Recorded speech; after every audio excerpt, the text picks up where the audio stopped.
we are on the last and final chapter of The Thief of Always, and this one is called Living Proof. So they've just defeated Hood. The wall of mist still hovered at the edge of Hood's domain, and it was there that the survivors gathered to say their farewells. None quite knew what adventures lay on the other side of the mist, of course. Each of the children had come into the house from a different year. Would they all find that age, give or take a month or two, awaiting them on the other side? Even if we don't get the stolen years back, Lulu said as they prepared to step into the mist, we're free because of you, Harvey. There were murmurs of thanks from the little crowd and a few grateful tears. Say something, Wendell hissed to Harvey. Why? Because you're a hero. I don't feel like one. So, tell them that. Harvey raised his hands to hush the murmurs. I just want to say, we'll probably all forget about being here in a little while. A few of the children said, no, we won't, or we'll always remember you. But Harvey insisted. We will, he said. We'll grow up and we'll forget. Unless what? Asked Lulu. Unless we remind ourselves every morning or make a story of it and tell everyone we meet. They won't believe us, said one of the children. That doesn't matter, said Harvey. We'll know it's true, and that's what counts. This met with approval from all sides. Now, let's go home, said Harvey. We've wasted too much time here already. Wendell nudged him in the ribs as the group dispersed. What about telling them you're not a hero? He said. Oh yeah, said Harvey with a mischievous smile. I forgot about that. The first of the children were already braving the wall of mist, eager to put the horrors of Hood's prison behind them as soon as possible. Harvey watched them fading with every step they took and wished he'd had a moment to talk to them, to find out who they were and why they'd wandered into Hood's grip. Had they been orphans with no place to call home, or runaways like Wendell and Lulu, or simply bored with their lives the way he'd been bored and seduced by illusions? He would never know. They were disappearing one by one until there was only Lulu, Wendell, and himself on the inside of the wall. Well, Wendell said to Harvey, if time really is set to rights out there, then I'm going back a few more years than you. That's true. If we meet again, I'm going to be a lot older. You may not even know me. I'll know you, Harvey said. Promise? Said Wendell. I promise. With that, they shook hands, and Wendell made his departure into the mist. He was gone in 3 strides. Lulu sighed heavily. Have you ever wanted 2 things at the same time? She asked Harvey, but you knew you couldn't have both of them? Once or twice, said Harvey. Why? Because I'd like to grow up with you and be your friend, she replied, but I also want to go home. And I think in the year that's waiting for me on the other side of that wall, you haven't been born. Harvey nodded sadly, glancing back toward the ruins. I guess we do have one thing to thank Hood for. What's that? We were children together, he said, taking hold of her hand, at least for a little while. Lulu tried to smile, but her eyes were full of tears. Let's go together as far as we can, Harvey said. Yes, I'd like that, Lulu replied, and hand in hand they walked toward the wall.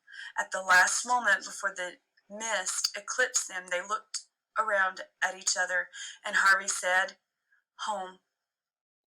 Then they stepped into the wall. For the first stride, he felt Lulu's hand in his, but by the second stride it had grown faint, and by the third, when he stepped out into the street, it and she had gone completely, delivered back into the time from which she'd stepped all those seasons ago. Harvey looked up at the sky. The sun had set, but its pinkish light still found the ribs of cloud laid high above him. The wind was gusty and chilled the sweat of fear and exertion on his face and spine. Teeth chattering, he started home through the darkening streets, uncertain what awaited him. It was strange that after so many victories, the simple business of walking home should defeat him, but defeat him it did. After an hour of wandering, his wits and strength, which had preserved him from every terror Hood could conjure, failed him. His head began to spin, his legs buckled underneath him, and he fell down on the sidewalk, exhausted. Luckily, 2 passers-by took pity on him and gently asked him where he lived. It was dangerous, he vaguely recalled, to trust his life to total strangers, but he had no choice. All he could do was give over to their care and hope that the world he'd returned to still had a little kindness in it.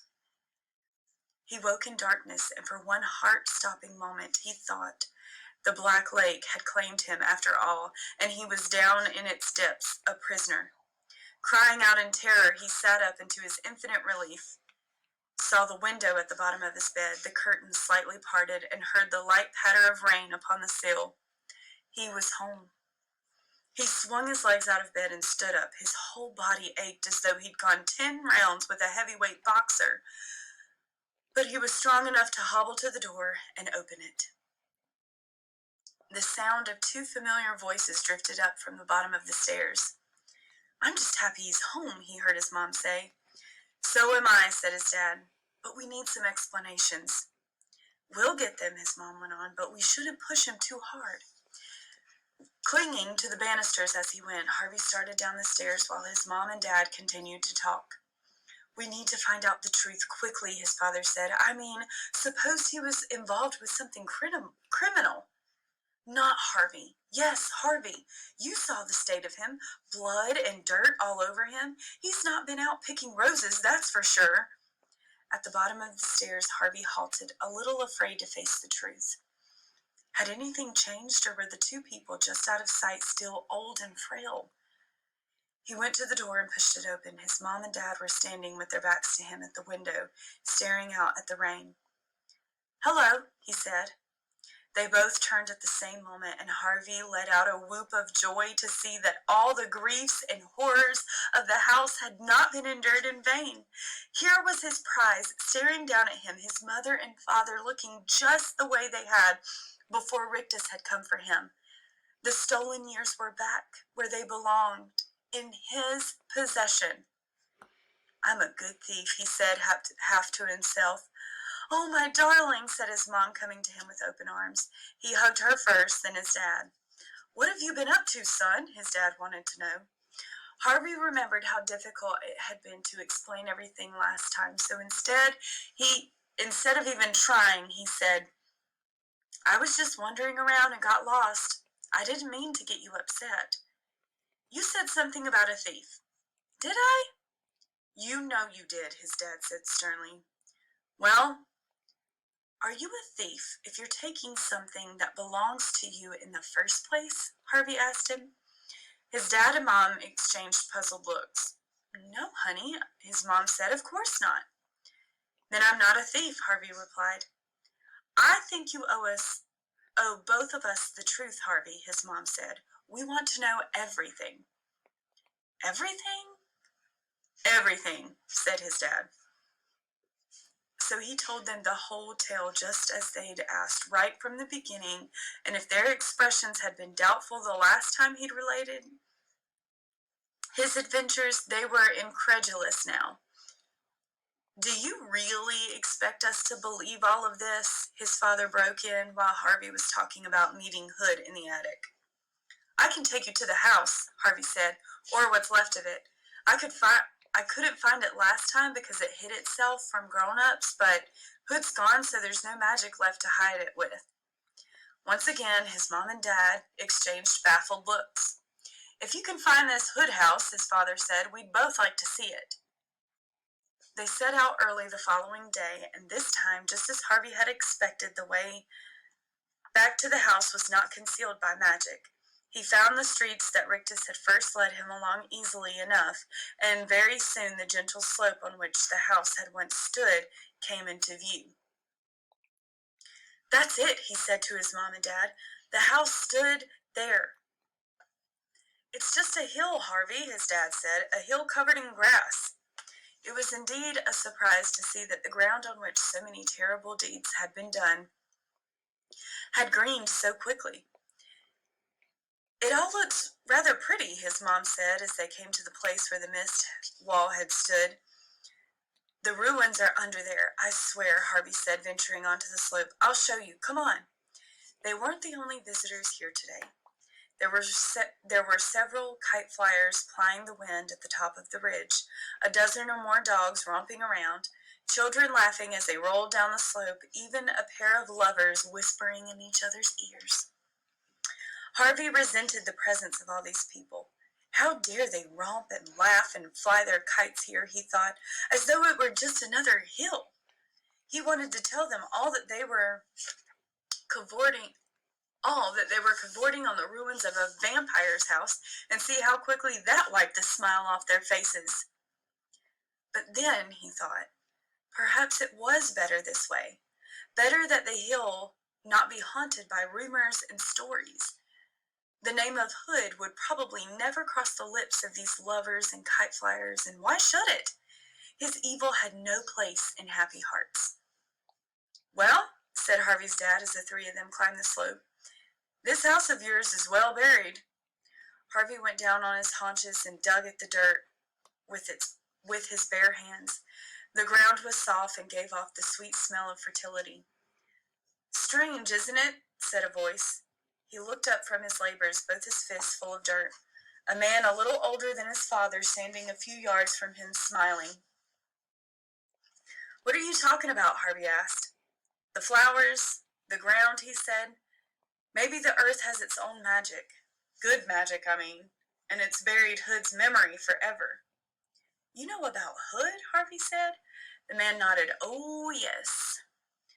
"What exactly do you know?" Harvey's mom asked. "Our son here's been telling us strange stories." "They're all true," the man said.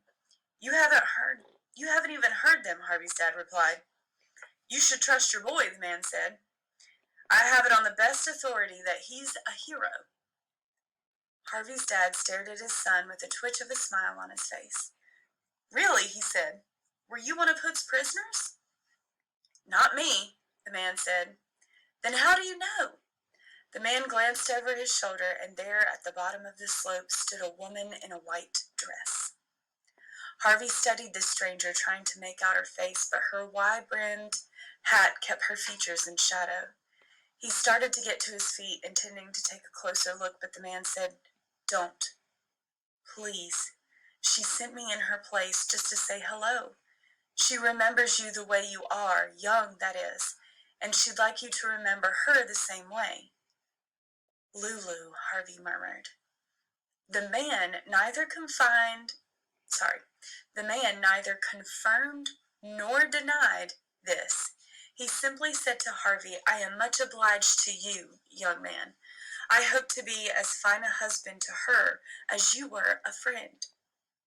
"Husband," Harvey mouthed. "How time flies," the man said, consulting his watch. "We're late for lunch. May I shake your hand, young sir?" "It's dirty," Harvey warned, letting the earth run between the fingers of his right hand. "What could be better between us," the man replied with a smile, "than this? Healing earth?"